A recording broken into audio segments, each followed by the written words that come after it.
Hello दोस्तों, नमस्ते, प्रणाम। मैं सीमा शर्मा अपने यूट्यूब चैनल पे आप सभी का स्वागत करती हूँ। दोस्तों, आज मैं सोहर का उठान गीत गाने जा रही हूँ। अगर पसंद आए लाइक सब्सक्राइब शेयर कमेंट जरूर कीजिए।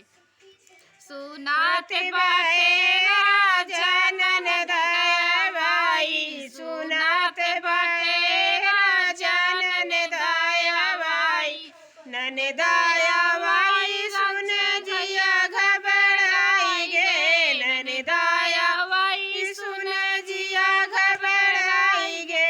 हे राजा ननदा के काव काव दियाई, हे राजा ननदा के काव काव दियाई, हे राजा ननदा खुले बर्तन में चिम्मच बड़ा है, खुले बर्तन में चिम्मच बड़ा है। तू चुपचाप राधनाई है विदाई, तू चुपचाप राधनाई है विदाई। सुनत बाटे हे राजा ननदाया भाई, सुनत बाटे राजा ननदाया भाई, ननदाया भाई सुने जिया घबराई गे, ननदाया भाई सुने जिया घबराई गे। हे राजा ननदा के काव काव दियाई, हे राजा ननदा के काव काव दियाई।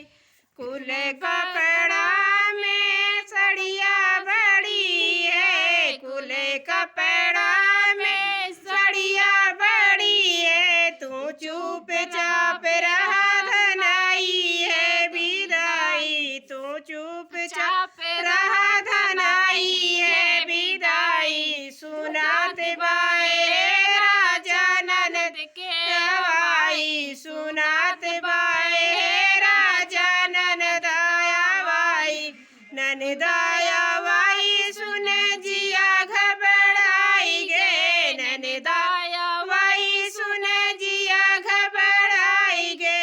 हे राजा ननदा के काव काव दियाई, हे राजा ननदा के काव काव दिया।